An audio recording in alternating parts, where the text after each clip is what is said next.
Hello दोस्तों, नमस्कार। मैं लोकेश जायसवाल स्वागत करता हूं अपने यूट्यूब चैनल पे एक बार पुनः आप सभी के बीच में। कैसे हैं आप सभी? उम्मीद करते हैं शानदार ज़बरदस्त होंगे जहां कहीं भी होंगे। कैसा चल रहा है आप लोगों का स्टडी? आज हम लोग बहुत महत्वपूर्ण टॉपिक पे बात करने वाले हैं। अभी तक हमने पिछले वीडियो में देखा था कि हम भारतीय राष्ट्रीय आंदोलन के उस जर्नी तक पहुंच गए थे जहां पर हम तीनों गोल मेज सम्मेलन को कवर कर लिया था। आज हम उससे आगे बात करेंगे। आज हमारा जो मेन टॉपिक रहेगा, मैंने आपको पहले बता देता हूँ। 1937 का चुनाव के बारे में आज हम पढ़ेंगे। उसमें देखेंगे फिर बंगाल, सिंध, पंजाब में किसका सरकार बनता है, कांग्रेस कहाँ कहाँ जीतती है, इस बारे में चर्चा करेंगे। उसके बाद हम देखेंगे 1939 में द्वितीय विश्व युद्ध शुरुआत हो जाती है, इस पे चर्चा करेंगे। उसके बाद हम देखेंगे कांग्रेस का जो गवर्नमेंट बनता है जिन जिन राज्यों में, जिन प्रांतों में, उसके बाद कांग्रेस ने क्यों इस्तीफा दे दिया, इस पे चर्चा करेंगे। हरिपुरा अधिवेशन के बारे में बात करेंगे। फिर 39 में त्रिपुरी अधिवेशन होता है, इसके बारे में बात करेंगे। उसके बाद हम आगे बढ़ेंगे तो 1940 के रामगढ़ अधिवेशन की बात करेंगे। साथ ही साथ हम अगस्त प्रस्ताव को भी आज इसी में कवर करेंगे और इसके साथ ही व्यक्तिगत सत्याग्रह या दिल्ली चलो आंदोलन को भी कवर करेंगे। तो आप समझ सकते हैं कितने महत्वपूर्ण टॉपिक को आज हम कवर करने जा रहे हैं। इसलिए वीडियो को जब शुरुआती तौर से देखिएगा तो एकदम आखिरी तक देखिएगा, ताकि एक भी क्वेश्चन यहाँ से आपके एग्ज़ाम से बचने ना पाए और एग्ज़ाम में जो भी क्वेश्चन आए यहीं से आपको मिल जाएँ। तो इसके लिए आपको पूरा वीडियो देखना पड़ेगा। वीडियो बहुत लंबा नहीं होगा, लेकिन आपको बहुत अच्छे तरीके से बताऊंगा। तो चलिए स्टार्ट करते हैं। आज हमारा जो टॉपिक है, आप स्क्रीन पे देख पा रहे होंगे, 1937 के चुनाव। तो यहाँ से हम टॉपिक को शुरू करते हैं। बेसिकली हम लोगों ने देखा था कि 3 गोल में सम्मेलन हो चुके थे, उसके बाद चुनाव का माहौल चल रहा था 1937 में। तो 2 धड़े बढ़ जाती है कांग्रेस में। आप देखेंगे ना कि इस चुनाव को लेकर फिर से विवाद हो जाता है। विवाद क्या होता है, इसमें 2 गुट सामने हो जाते हैं। एक गुट का मानना था कि हम जो चुनाव लड़ना चाहते हैं, ठीक है, एक गुट का जो मानना था कि वह चुनाव लड़ना चाहता था और सरकार में लेकिन बोल रहा था कि हम शामिल नहीं होंगे। ठीक है, ऐसा क्यों? क्योंकि इनका मानना था कि हम शक्ति का प्रदर्शन तो करेंगे लेकिन सरकार में शामिल नहीं होंगे। ऐसा किनका मानना था? तो ऐसा मानना था जो वामपंथी विचारधारा के लोग थे, जिसे हम लेफ्ट विंग के नाम से जानते हैं, अर्थात वामपंथी विचारधारा के नाम से जानते हैं। जो उस विचारधारा को मानने वाले थे, उनका यह मानना था कि हम तो चुनाव लड़ लेंगे लेकिन हम सरकार में शामिल होंगे। चुनाव बस इसलिए लड़ेंगे क्योंकि हम ब्रिटिश गवर्नमेंट को अपनी शक्ति का प्रदर्शन करके दिखाएंगे कि देखिए सारी जो जनता है वो हमारी तरफ से है और हम जनता में बहुत लोकप्रिय हैं। वही कांग्रेस का जो दूसरा धड़ा था, अर्थात दूसरा गुट था, उसका क्या मानना था? उसका मानना था कि चुनाव तो हम लड़ेंगे ही, साथ ही साथ हम सरकार में भी शामिल होंगे। तो ऐसे में देखिए, और एक कौन किस विचारधारा के लोग कह रहे थे? दक्षिणपंथी गुट के विचारधारा के लोग। तो यहाँ जो राइट विंग और लेफ्ट विंग की बात होती है, यहाँ पर आप देख सकते हो एक प्रकार से हमने यहाँ सिंबल के तौर पे लगाया है कि जो वामपंथी गुट होता है ना, बेसिकली इसके बीच में आप अंतर समझिए, वामपंथी गुट और दक्षिणपंथी गुट। वामपंथी एक प्रकार से होता है कि ये क्या होता है, धर्म को नहीं मानते हैं ज़्यादातर, और जो राइट विंग के अर्थात दक्षिणपंथी गुट के लोग होते हैं, ये धर्म को भी मानते हैं और समाज में अच्छाई भी फैलाना चाहते हैं। और वहीं वामपंथी भी अच्छाई फैलाना चाहते हैं लेकिन धर्म का विशेष से जोर नहीं देते हैं। तो अंतर आपको समझ में आ गया। तो यहाँ देख रहे हैं दोनों गुटों में ये बहस हो जाती है। तो बोलते हैं एक दो, देखो दोनों में एक चीज़ तो बहुत कॉमन है। कॉमन क्या है कि दोनों चुनाव लड़ना चाहते हैं, लेकिन क्या है ना कि जो वामपंथी गुट वाला ना, वो बोलता है चुनाव तो लड़ेंगे लेकिन हम इसलिए नहीं लड़ेंगे कि सरकार में शामिल होंगे और सरकार का सहयोग करेंगे। हम इसलिए लड़ेंगे क्योंकि हमें अपन ताकत दिखानी है। और जो दक्षिणपंथी गुट होता है वो तो बोलता है कि भाई देखो हम चुनाव तो लड़ेंगे, उसके साथ साथ हम सरकार में शामिल होंगे और जितने भी अच्छे कार्य किए जा सकते हैं समाज के हित में उसको करेंगे। तो 2 चीज़ें आपको क्लियर हो गई। 1937 में जब चुनाव होना था तो इस तरह की चर्चाएं हो रही थी। और इसमें देखेंगे कि जब 1937 का चुनाव होगा तो उस समय जो भारत का गवर्नर जनरल होगा, तो वहाँ आप देखेंगे कौन है? लिन लिथगो। कौन है? लिन लिथगो। तो आपसे क्वेश्चन पूछेगा कि 1937 के जो चुनाव होने थे उस समय भारत का गवर्नर जनरल कौन था? तो लिन लिथगो, ये भारत के गवर्नर जनरल थे। ठीक है, यहाँ तक बातें आपको समझ में आ गई होंगी। आगे देखेंगे 1937 में जो चुनाव होता है, एक मिनट, हाँ 1937 में चुनाव, अब तो चुनाव होना ही था तो चुनाव लड़ा जाता है। और जब कांग्रेस के द्वारा चुनाव लड़ा जाता है तो यहाँ पर आप देखेंगे, देखो अनेक पार्टियाँ, मुस्लिम लीग अलग चुनाव लड़ेगी, कांग्रेस अलग लड़ेंगे। तो कांग्रेस जब चुनाव लड़ती है तो कांग्रेस को किन किन प्रांतों में बहुमत प्राप्त होती है। कुछ देखिए 3 प्रकार के कैटेगरी होते हैं प्रांतों के।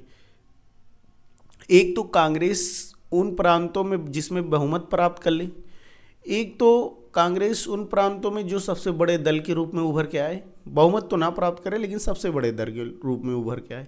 और एक कांग्रेस का वह प्रांत था जिसमें कांग्रेसियों की हालत बहुत ख़राब थी, अर्थात खराब प्रदर्शन किए थे। तो हम ABC के रूप में इस प्रांत को मान लेते हैं। तो जिसे अब हम ये जान लेते हैं कि 1937 का चुनाव होता है तो फिर कांग्रेस कहाँ कहाँ पूर्ण बहुमत की सरकार बनाती है, पूर्ण बहुमत कहाँ कहाँ मिलती है कांग्रेस को। तो आप देख लेंगे संयुक्त प्रांत में, मध्य प्रांत में, मद्रास में, और यहाँ देखेंगे बिहार में, और यहाँ देखिए उड़ीसा में। ये 5 प्रांत ऐसे हैं जहाँ पर कांग्रेस को पूर्ण बहुमत मिला था। तो कौन कौन से? संयुक्त प्रांत, मध्य प्रांत, मद्रास, बिहार, उड़ीसा। ठीक है, ये 5 प्रांत याद रखिए क्योंकि आपसे क्वेश्चन पूछेगा कि ये कौन से 5 प्रांत थे जिनमें कांग्रेस को जो है बहुमत, पूर्ण बहुमत प्राप्त हुई थी। अच्छा, 3 जो प्रांत थे जिसमें कांग्रेस सबसे बड़े दल के रूप में उभर के सामने आया था, तो वह प्रांत जो थे वहाँ देखेंगे मुंबई थे, यहाँ फिर देखेंगे उत्तर पश्चिमी प्रांत थे, और एक देखेंगे असम। तो मुंबई, उत्तर पश्चिमी प्रांत और असम, इसको याद कैसे करेंगे? याद देखो, सबसे बड़े दल के रूप में कहाँ कहाँ निकल के आए? बम्बई, उत्तर पश्चिमी प्रांत और असम में। तो इसको हम शॉर्टकट में यहाँ देखिए बुआ, BUA, बुआ के नाम से बोल लेंगे। तो B for Bombay, U for उत्तर पश्चिमी प्रांत, A फॉर असम, इस तरह हम याद रखेंगे। फिर देखेंगे कांग्रेस सबसे खराब प्रदर्शन जिन इलाकों में करते हैं, जिन प्रांतों में, तो उन प्रांतों में शामिल होता है, आप देखेंगे यहाँ पर उन प्रांतों में बंगाल शामिल होता है, सिंध प्रांत और पंजाब प्रांत। इन 3 प्रांतों में इनका जो कंडीशन होता है खराब होता है, यहाँ पर ये अच्छे प्रदर्शन नहीं कर पाते हैं। तो इसको कैसे याद करेंगे? BSP से याद हो जाएगा ना, BSP एक राजनीतिक पार्टी भी है। BSP अर्थात B for Bengal, S for Sindh और P फॉर पंजाब। इस प्रकार ट्रिक के माध्यम से आप इसको याद कर लीजिएगा। ठीक है, तो यहाँ कुल मिला के बात करेंगे, कांग्रेस देखेंगे कि 5 में तो पूर्ण बहुमत पाता है और 3 में आप देखेंगे सबसे बड़े दल के रूप में, अर्थात टोटल 8 प्रांतों में कांग्रेस बाद में देखेंगे जाके आप सरकार बनाएगी। ठीक है, अब जो संयुक्त प्रांत है, संयुक्त प्रांत की बात करें तो इसमें कुल 228 सीटें थीं उस समय, और कांग्रेस ने 228 सीटों में से, थोड़ा डिटेल में बता दे रहा हूँ, कांग्रेस 228 सीटों में से आप देखेंगे 134 सीटें जीत लेती हैं। और इस समय जो मतलब उस समय क्या हालत थी कि जो आज का मुख्यमंत्री है, उस समय जब प्रांत में कोई मुख्यमंत्री का स्थान लेता था तो उसको प्रधानमंत्री नाम दे दिया जाता था। तो संयुक्त प्रांत के प्रधानमंत्री की अगर बात करेगा तो डरिएगा मत, क्योंकि अलग देश नहीं था, लेकिन एक प्रांत में जो बन जाते थे, आज का मुख्यमंत्री उस समय प्रांत में प्रधानमंत्री कहलाता था। तो संयुक्त प्रांत के पहले मुख्यमंत्री पूछ ले या प्रधानमंत्री पूछ ले तो गोविंद बल्लभ पंत आप देखेंगे जो बनते हैं प्रधानमंत्री, गोविंद बल्लभ पंत। हमने तस्वीरें यहाँ देखिए लगाई हुई हैं। तो प्रधानमंत्री कौन बनता है? गोविंद बल्लभ पंत, आज के मुख्यमंत्री। वित्त मंत्री कौन बनते हैं? रफ़ी अहमद किदवई। वित्त मंत्री कौन बनते हैं? रफ़ी अहमद किदवई। कानून और न्याय मंत्री कैलाश नाथ काटज कौन बनता है? कैलाश नाथ जी बनते हैं। फिर स्थानीय स्वशासन और स्वास्थ्य मंत्री कौन बनते हैं? विजय लक्ष्मी पंडित। विजय लक्ष्मी पंडित के बारे में बता दो, एक क्या थी, जवाहरलाल नेहरू से संबंधित थी, इनके परिवार की थी, और शायद मेरे ख्याल से जितना मुझे याद आ रहा है कि इनकी बहन थी विजय लक्ष्मी पंडित। ठीक है, आगे बात करते हैं हम।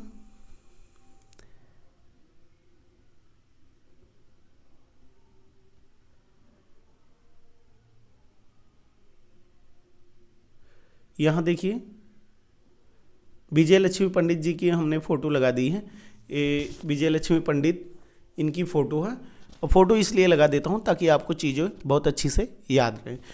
ये देखिए मैंने बताया था ना कि ये पंडित नेहरू की बहन थी, पंडित जवाहरलाल नेहरू की ये बहन थी, ठीक है।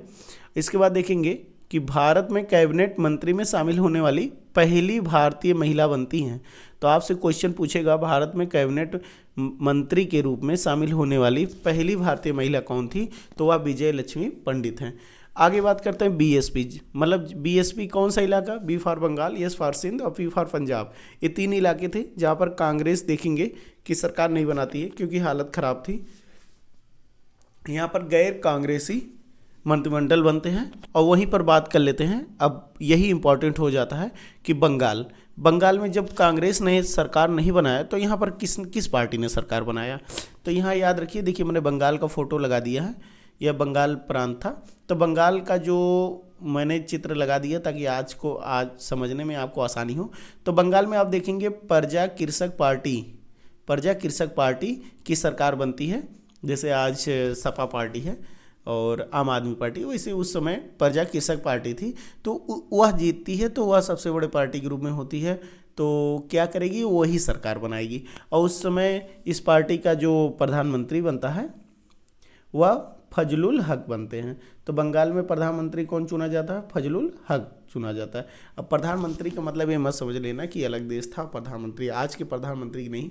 उस समय प्रांतों में जो सर्वे सर्वा चुना जाता था गवर्नमेंट, तो उसको प्रधानमंत्री बोल देते थे। जैसे आज का मुख्यमंत्री हैं वैसे उस समय उस मुख्यमंत्री के पद को प्रधानमंत्री के नाम से पुकारा जाता था, ठीक है। उसके बाद हम देखेंगे सिंध में गठबंधन अर्थात भिन्न भिन्न दलों ने मिलकर गैर कांग्रेसी मंत्रिमंडल को बनाया।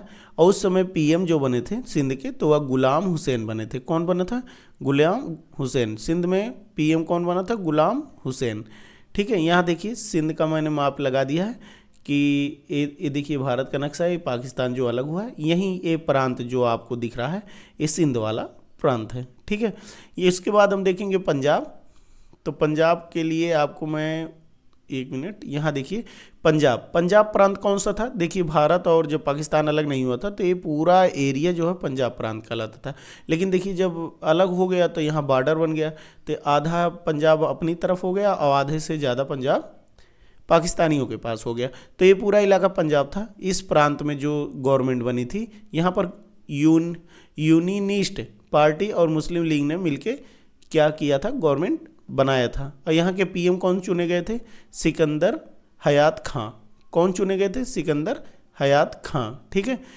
अब यहाँ एक नोट करके आपको जानकारी मैंने दे दिया है कि पूछ लेगा यूनिनिस्ट पार्टी का जो संस्थापक था वह कौन था। तो अफसर हुसैन, याद रखे रहिएगा, अफसर हुसैन। यूनिनिस्ट पार्टी का संस्थापक कौन था, अफसर हुसैन, ठीक है। चलिए इतना आपको अगर क्लियर हो गया, हम आगे बढ़ते हैं।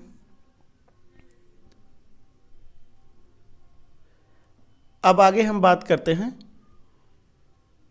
कांग्रेस सरकारों ने अपने कार्यकाल में राजनीतिक, देखिए अब क्या हुआ कि 8 जो राज्यों में इन्होंने गवर्नमेंट बनाई। अब कांग्रेस सरकारों ने गवर्नमेंट तो बना ली, लेकिन काम क्या किए, इनके कुछ काम तो होंगे जो इन्होंने किए होंगे। तो उस समय जब कांग्रेस ने गवर्नमेंट बनाया, अपनी गवर्नमेंट 8 प्रांतों में बनाई, तो आप देखेंगे कि अपने कार्यकाल में कांग्रेस ने क्या किया। पहला तो काम ये किया कि जो राजनीतिक बंदी थे, राजनीतिक बंदियों को इन्होंने रिहा कर दिया। दूसरा जो था प्राथमिक शिक्षा का जो प्रोत्साहन होता है, प्राथमिक शिक्षा को प्रोत्साहित किया। फिर आप तीसरा देखेंगे अस्पृश्यता निवारण के लिए इन्होंने काम किया। इन्होंने कहा कि छुआछूत या कुछ जो भी चीज़ें हैं हमारे बीच में, इसको मिटानी चाहिए। फिर इन्होंने और क्या किया, किसानों के कर्ज की समस्याओं का समाधान किया। किंतु आगे चलकर आप देखेंगे अर्थात 28 महीने बाद, अब देखिए क्या होता है, किसानों के कर्ज की जो समस्या थी इसका भी समाधान इन्होंने किया। लेकिन आप देखेंगे कि आगे 28 महीने बाद देखेंगे अपना कार्यकाल पूरा करके, पूरा क्या होता है 28 महीने एक कार्यकाल अपना चलाते हैं। उसके बाद संपूर्ण 8 प्रांतों से आप देखेंगे कि कांग्रेस जो है इस्तीफा देती है। कहाँ से देती है, 8 प्रांतों से एक साथ इस्तीफा दे देती है। अर्थात कब देती है, 1939 में। और क्यों देती है 1939, 37 में चुनाव हो रहा है, 28 महीना का गवर्नमेंट चल रही है 8 प्रांत में, फिर एक साथ इस्तीफा दिया जाता है। कारण क्या होता है कि द्वितीय विश्व युद्ध, ठीक है। अब हम इस कारण के बारे में जान लेते हैं। द्वितीय विश्व युद्ध जब शुरू हुआ तो फिर कांग्रेस ने क्यों इससे त्यागपत्र दे दिया अपने। देखिए क्या होता है कि द्वितीय विश्व युद्ध तो शुरू होता है और इस बार क्या कहा जाता है कि भारतीय सैनिक जो हैं वह किसी की तरफ से लड़ेंगे नहीं। पहली बात, आप देख रहे होंगे प्रथम विश्व युद्ध में भारतीय सैनिक लड़े थे, लेकिन इस बार कहा दिया गया कि पहली बार लड़ेंगे नहीं।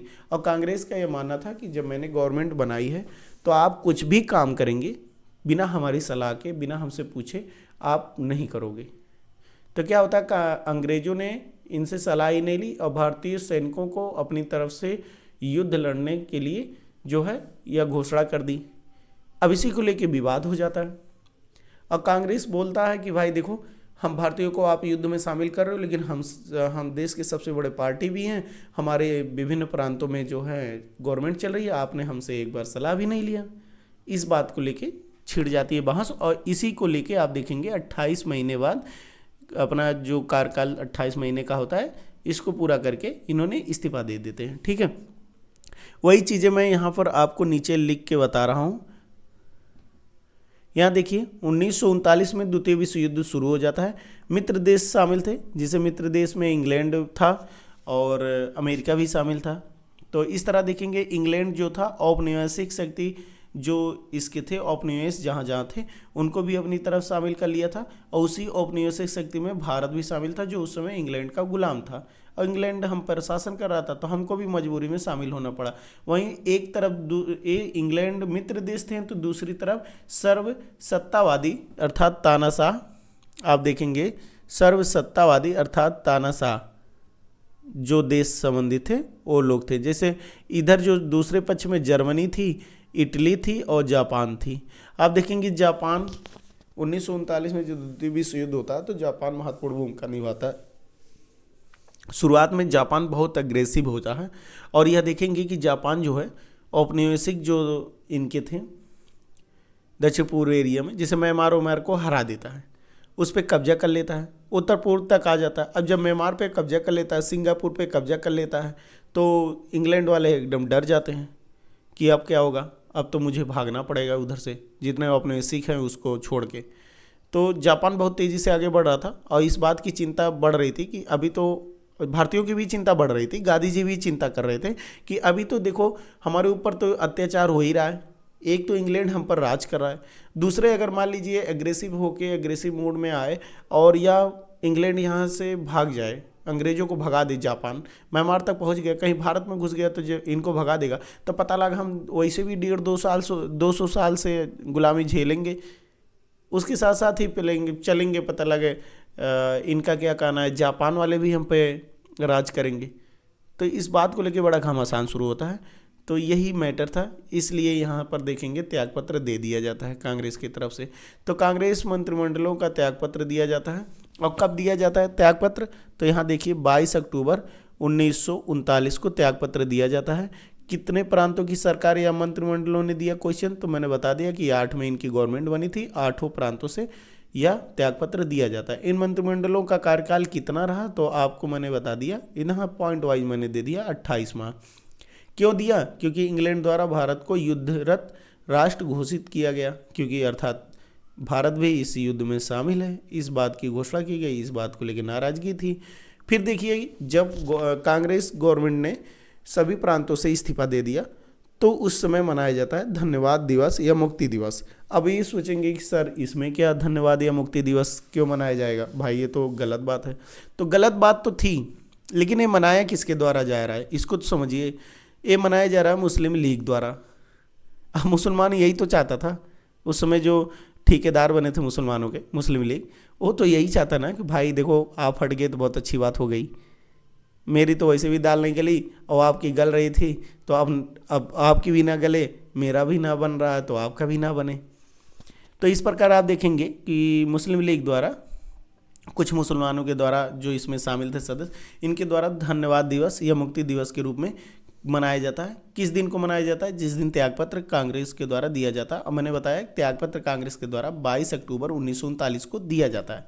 तो 22 अक्टूबर 1939 को दिया जाता है और इसके बाद जो धन्यवाद दिवस मनाया जाता है वह 22 दिसंबर 1939 को मनाया जाता है। ठीक है, इसको करेक्ट कर लीजिएगा। त्यागपत्र 22 अक्टूबर 1939 को दिया जाता है और धन्यवाद दिवस या मुक्ति दिवस 22 दिसंबर 1939 को मनाया जाता है। किन के द्वारा मनाया जाता है? तो यहाँ देखिए मुस्लिम लीग के द्वारा मनाया जाता है। और यहाँ मंत्रिमंडल, देखिए मंत्रिमंडल के जो त्यागपत्र दिए थे उसके उपलक्ष्य में ये चीज़ें मनाई जाती हैं। ठीक है, फिर यहाँ देखते हैं धन्यवाद या मुक्ति दिवस जो मनाया जाता है, इसके बारे में मैंने आपको बता दिया। कांग्रेस शासित प्रदेशों या प्रांतों में मुस्लिम, अच्छा यहाँ देखिए, कांग्रेस शासित प्रदेशों या प्रांतों में मुस्लिमों की शिकायतों से संबंधित 3 रिपोर्टें थीं। इस रिपोर्टों के बारे में जानिए। देखिए क्या है कि जहाँ कांग्रेस शासन कर रहा था तो मुस्लिम लीग का मानना था, या जो मुस्लिमों के हिमायती या ठेकेदार बने हुए थे उनका यह मानना था कि यहाँ पर मुसलमानों पर कहीं ना कहीं जातियाँ की जा रही हैं। तो 3 रिपोर्ट प्रकाशित हुए थे, उन 3 रिपोर्ट के बारे में जान लेते हैं। वैसे ये फर्जी रिपोर्ट थे क्योंकि ऐसा कुछ नहीं था, कांग्रेस बहुत अच्छे शासन कर रही थी। तो 3 रिपोर्ट जो थे पेश किए गए थे, तो इसके बारे में थोड़ा जान लेते हैं। तो पहली रिपोर्ट जो है वह पीर रिपोर्ट है जो 1938 में प्रकाशित हुई। फिर देखेंगे शरीफ रिपोर्ट है जो 1938 में प्रकाशित हुई, और एक है फजलुल हक रिपोर्ट जो 1939 में, कब? 1939 में प्रकट हुई, तो पेश की गई। तो इन 3 रिपोर्ट के बारे में, तीनों रिपोर्ट के नाम जान लीजिए। पहला पीर रिपोर्ट है, फिर शरीफ रिपोर्ट है, फिर फजलुल हक रिपोर्ट है। ठीक है, इनको याद करने का जो ट्रिक है वह पीसफुल है। अब चूंकि बोलते हैं कि जो मुसलमान कम्युनिटी है वह बहुत पीसफुल लोग हैं, तो इस प्रकार से लिंक करके जोड़ लीजिएगा कि पीसफुल अर्थात पीर रिपोर्ट 1938, शरीफ रिपोर्ट 1938 और फजलुल हक रिपोर्ट 1939। अब यहाँ तक सिस्टम तो आप समझ गए कि गवर्नमेंट बना भी, हमने त्यागपत्र भी दिया, क्यों दिया, और फिर हमने क्या काम किया, मतलब हमने का मतलब हो गया कि कांग्रेस ने क्या काम किया। अब आगे बात करेंगे हम 1938 में जो हरिपुरा अधिवेशन होता है, ठीक है, इसके बारे में, क्योंकि 1938 में आप देखेंगे हरिपुरा अधिवेशन होता है। यहाँ देखिए, ठीक है, यहाँ नेताजी सुभाष चंद्र बोस का मैंने तस्वीर लगा दिया क्योंकि 1938 का जो गुजरात में, देखो हरिपुरा जो थी वह गुजरात में थी, तो एक प्रकार से यह गुजरात में अधिवेशन हुआ।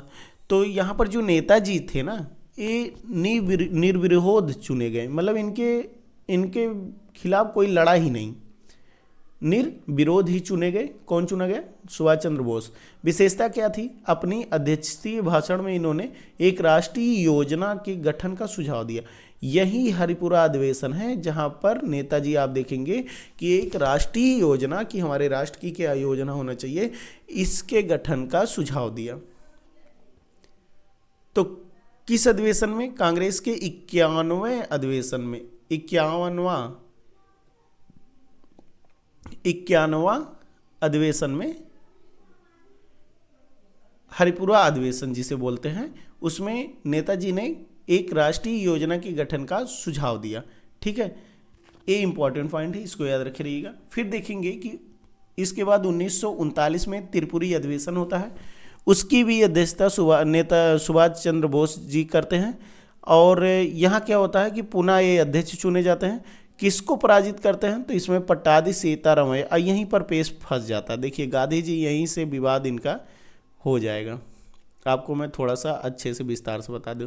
देखिए हुआ क्या था कि 1939 में जो त्रिपुरी अधिवेशन हुआ था, त्रिपुरी है कहाँ? तो यह मध्य प्रदेश में, इसको पहले जान लीजिए। तो इसमें नेताजी अध्यक्ष पद के लिए खड़े थे और एक तरफ खड़े थे पट्टाभी सीतारामैया, जिनको समर्थन मिला था गांधी जी को, गांधी जी द्वारा। गांधी जी बोले कि हम अपनी तरफ से पट्टाभी सीतारामैया को इसका अध्यक्ष बनाना चाहते हैं। तो एक तरफ अध्यक्ष के लिए नेताजी थे, एक तरफ पट्टाभी सीतारामैया जी थे। अब क्या हुआ, जब वोट पड़ी तो सुभाष चंद्र बोस के पक्ष में ज़्यादा वोट पड़ी और पट्टाभी सीतारामैया के पक्ष में कम वोट पड़ी। सुभाष चंद्र बोस जो थे वह 1580 इनको वोट मिलता है, वहीं पट्टाभी सीतारामैया को 1377 वोट मिलता है। ठीक है, वहीं पट्टाभी सीतारामैया को कितना वोट मिलता है? 1300, यहाँ देखिए मैंने लिख भी दिया, 1377 वोट मिलता है। तो होता क्या है कि पट्टाधी सीतारामैया जी की हार हो जाती है और गांधी जी ने कहा, अब इस पे गांधी जी थोड़ा रुष्ट हो जाते हैं और गांधी जी ने कहा कि यह पट्टाधी सीतारामैया जी की हार नहीं है, यह तो मेरी हार है। तब सुभाष चंद्र बोस देखेंगे कि गांधी जी का सम्मान भी करेंगे और सुभाष चंद्र बोस आगे चल के देखेंगे त्यागपत्र दे देते हैं, क्योंकि देखिए क्या है ना कि जब गांधी महत्वपूर्ण व्यक्ति थे, अब इन्होंने अगर इतना बड़ा बात कह दिया और इनको भाई देखिए इनका सम्मान था, तो नेताजी क्या करेंगे ना कि बाद में जाके त्यागपत्र दे देंगे, क्योंकि वर्किंग जो कमेटी बनेगी आप देखेंगे, वर्किंग कमेटी का मतलब होता है कार्य समिति, इसके गठन की बात को लेकर देखेंगे विवाद उत्पन्न हो जाता है और बाद में अध्यक्ष बनते हैं, फिर देखेंगे कि विवाद उत्पन्न हो जाता है, फिर नेताजी यहाँ पर त्यागपत्र दे देते हैं। अब अध्यक्ष जो बनते हैं बाद में ना सीतारामैया बनते हैं बल्कि उनके स्थान पे राजेंद्र प्रसाद जी बनते हैं अध्यक्ष। यहाँ देखिए पट्टाधी सीतारामैया जी की मैंने तस्वीर लगाई हुई है। इसी के बाद 1939 में सुभाष ने फॉरवर्ड ब्लॉक की स्थापना की। देखिएगा जब यहाँ त्यागपत्र देते हैं तो सुभाष चंद्र बोस जो है फॉरवर्ड ब्लॉक की स्थापना करते हैं। कब करते हैं? 1939 में। ठीक है,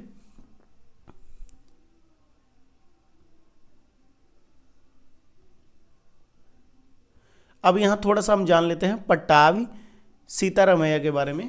तो इनके बारे में 2-3 पॉइंट बहुत इंपॉर्टेंट है। एक तो ये त्रिपुरी अधिवेशन में अध्यक्ष के लिए खड़े थे, गांधी जी द्वारा खड़ा किया गया था लेकिन ये हार गए थे। दूसरा जो इम्पोर्टेंट पॉइंट है इनके बारे में देखेंगे, एक कांग्रेस के इतिहासकार हैं। तो आपसे क्वेश्चन पूछ लेगा कांग्रेस का इतिहास लिखने वाला, अर्थात कांग्रेस का इतिहासकार कौन था? तो पट्टाधी सीतारामैया। और दूसरा जो पॉइंट ये तो हो गया। तीसरा पॉइंट जो आपसे पूछेगा कि भारतीय राष्ट्रीय कांग्रेस का इतिहासकार किसे कहा जाता है, अगर दूसरे रूप में ऐसे क्वेश्चन घुमा के पूछेगा तो आप जानिएगा पट्टाधी सीतारामैया को भारतीय राष्ट्रीय कांग्रेस का इतिहासकार कहा, मतलब इतिहासकार कहा जा सकता है, या इन्होंने भारतीय राष्ट्रीय कांग्रेस का इतिहास लिखा। ठीक है, फिर आगे आज हम बात कर लेते हैं। हमने बात किया था जैसे कि टॉपिक, अब हमारा अगला जो टॉपिक है वो है मार्च 1940 का रामगढ़ अधिवेशन। यहाँ देखिए कौन सा अधिवेशन? रामगढ़ अधिवेशन। तो रामगढ़ अधिवेशन इंपॉर्टेंट हो जाता है। आप पूछेंगे क्यों हो जाता है? क्योंकि आप देखेंगे कि रामगढ़ अधिवेशन के बाद लगभग कई सालों तक कांग्रेस का कोई अधिवेशन ही नहीं होगा। अर्थात इसका दूसरे परिप्रेक्ष्य में, दूसरे शब्दों में बात करें कि इस समय जो अध्यक्ष चुना जाएगा, जब कई सालों तक ये इसका जो होगा ही नहीं अधिवेशन, तो वह अध्यक्ष लगातार बना रहेगा व्यक्ति। तो यही इम्पॉर्टेंट क्वेश्चन है कि सबसे ज़्यादा समय तक कौन अध्यक्ष बना रहा। तो इस समय जो अध्यक्ष बनेगा वह सबसे ज़्यादा समय तक बनेगा। तो हम देखेंगे रामगढ़ अधिवेशन होता है, यहाँ अध्यक्ष जो चुने जाते हैं वो मौलाना आज़ाद चुने जाते हैं। यहाँ देखिए मैंने तस्वीरें लगा दी हुई हैं, यहाँ मैंने देखिए तस्वीरें लगाई हुई हैं। तो इस समय अध्यक्ष मौलाना आज़ाद चुने जाते हैं और यही आप देखेंगे सर्वाधिक समय तक अध्यक्ष रहते हैं। यह कहाँ हुआ था? मैंने आपको बता दिया रामगढ़। अब रामगढ़ कहाँ था? तो रामगढ़ झारखंड में था। ठीक है, इतनी बातें आपको याद रखनी होंगी। फिर यहाँ देखिए क्या होता है कि गांधी जी की 2 शर्तें अंग्रेजों के सामने द्वितीय विश्व युद्ध के समय रखी गई। हम लोगों ने तो देखा द्वितीय विश्व युद्ध 1939 में शुरू हो गया था। अब गांधी जी का क्या मानना था? तो गांधी जी ने 2 शर्तें अंग्रेजों के सामने रखी द्वितीय विश्व युद्ध के समय। जो पहली शर्त थी, यहाँ देखिए, जो पहली शर्त थी कि केंद्र में उत्तरदायी सरकार, या इन्हें हम बोले अंतरिम सरकार या राष्ट्रीय सरकार का गठन हो। गांधी जी का मानना था जो केंद्र में सरकार हो वह उत्तरदायी सरकार हो, अंतरिम सरकार हो या राष्ट्रीय सरकार हो। ठीक है, ये सब एक ही बात है। उत्तरदायी सरकार, अंतरिम सरकार, राष्ट्रीय सरकार, ये सब एक ही बात है, बस शब्द अलग अलग हैं। तो इसका गठन की बात किया। दूसरा क्या किया कि संविधान निर्माण के लिए संविधान सभा का गठन। तो संविधान निर्माण के लिए संविधान सभा के गठन की मांग गांधी जी द्वारा रखी जाती है। ठीक है, उसके बाद हम बात कर लेते हैं वही चीज़ें। देखिए मैंने लिख दी है द्वितीय विश्व युद्ध। एक मिनट, यहाँ देखिए द्वितीय विश्व युद्ध में अंग्रेजों ने भारतीयों का सहयोग प्राप्त करने का प्रयास किया। इस पर गांधी जी ने यह स्पष्ट कर दिया कि भारतीय जनता जो है विश्व युद्ध की तरह इस बार जो प्रथम विश्व युद्ध हुआ था, इस बार बिना शर्त ब्रिटिश सरकार को समर्थन नहीं देगी। यही चीज़ें मैंने बताई कि प्रथम विश्व युद्ध में हमने तो साथ दिया था, लेकिन अब की बिना शर्त हम आपको किसी प्रकार का समर्थन नहीं देंगे, ऐसा गांधी जी कह रहे हैं। उन्होंने कहा कि केंद्र में एक उत्तरदायी या बोल सकते हैं अंतरिम सरकार या राष्ट्रीय सरकार गठित हो और यह सुनिश्चित करे कि भारत की सुरक्षा नीतियों का निर्धारण भारतीयों द्वारा ही किया जाए। इनका मानना था कि यह सुनिश्चित किया जाना चाहिए कि जो भारत की सुरक्षा नीति है उसका निर्धारण जो है वह भारतीयों द्वारा किया जाए। ठीक है, फिर आप देखेंगे आगे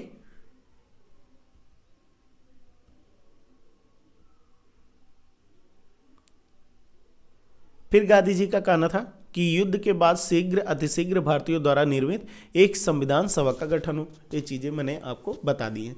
अब आगे जो हमारा टॉपिक आता है वह अगस्त प्रस्ताव आता है। अब अगस्त प्रस्ताव यहीं से संबंधित है, इसी समय से संबंधित है, इसलिए इसको यहीं पर हम लोग पढ़ लेते हैं। होता क्या है कि जब द्वितीय विश्व युद्ध होता है, गांधी जी द्वारा ये बातें रखी जा रही होती हैं। इससे पहले देखेंगे कि कांग्रेस जो है त्यागपत्र दे देता है सभी प्रांतों से, तो उस बीच में जो लिन लिथिगो है उसके द्वारा अगस्त प्रस्ताव लाया जाता है। तो यह प्रस्तुत किया जाता है, कब किया जाता है पहले यही तो याद रखिए। तो यह प्रस्तुत किया जाता है 8 अगस्त 1940 को। यह प्रस्तुत कब किया जाता है? 8 अगस्त 1940 को। किसने प्रस्तुत किया? तो भारत का वायसराय जो या इसी को हम गवर्नर जनरल बोलते थे, लिन लिथिगो, इनके द्वारा प्रस्तुत किया गया। ठीक है, क्यों? क्योंकि भारतीयों का सहयोग चाहिए था द्वितीय विश्व युद्ध में। प्रावधान क्या क्या थे इसमें? सबसे इम्पोर्टेंट ये है कि अगस्त प्रस्ताव जो 1940 में 8 अगस्त को प्रस्तुत किया गया, इसमें प्रावधान क्या क्या थे? तो इसमें जो प्रावधान थे, पहला जो प्रावधान था आप देखेंगे, लिन लिथिगो ने गांधी जी की पहली मांग अर्थात अंतरिम सरकार के गठन की मांग को अस्वीकार कर दिया। लिन लिथिगो तो कहता है कि जो आपकी 2 मांगे हैं उसमें से पहली मांग को हम अस्वीकार कर दे रहे हैं, अंतरिम सरकार के गठन की मांग को अस्वीकार कर देता है।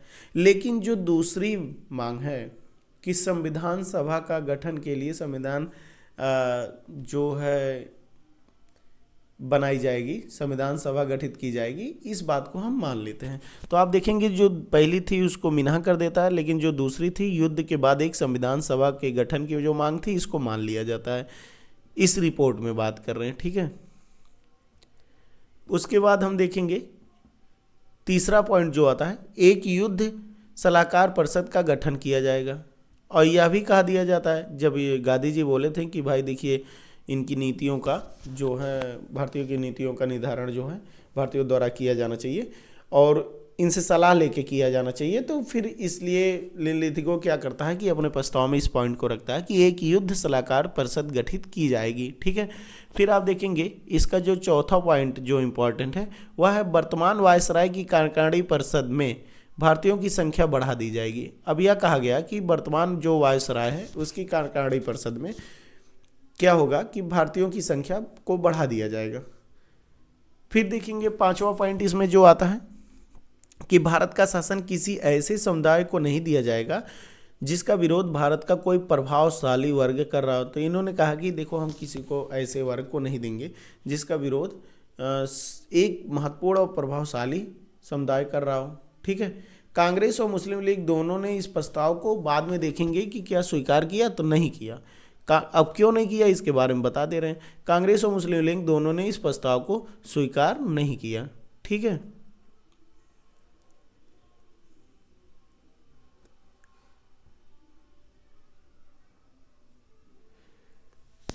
तो बात यहाँ तक पहुँचती है और स्वीकार न करने के दोनों लोगों के अपने अपने कारण थे। कांग्रेस अपने कारण बता रहे थे और वहीं मुस्लिम लीग अपना कारण बता रहा था।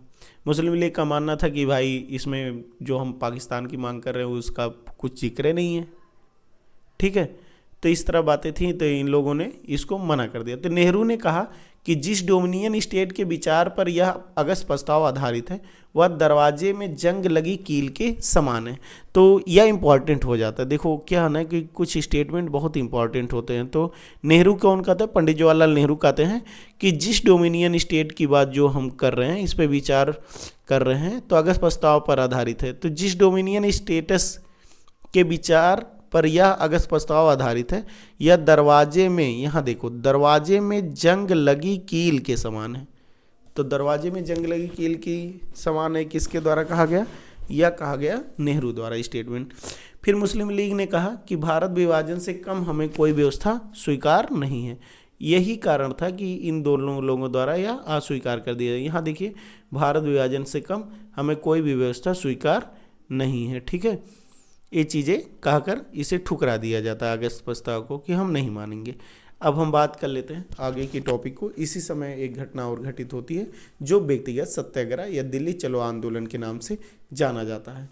तो यहीं पर हम इसके बारे में थोड़ा सा जो इम्पोर्टेंट है पॉइंट उसको हम जान लेते हैं। तो दिल्ली चलो आंदोलन या व्यक्तिगत सत्याग्रह, इसकी शुरुआत कब हुई थी? तो आप देखेंगे 17 अक्टूबर 1940 को इसकी शुरुआत हुई थी। कब हुई थी?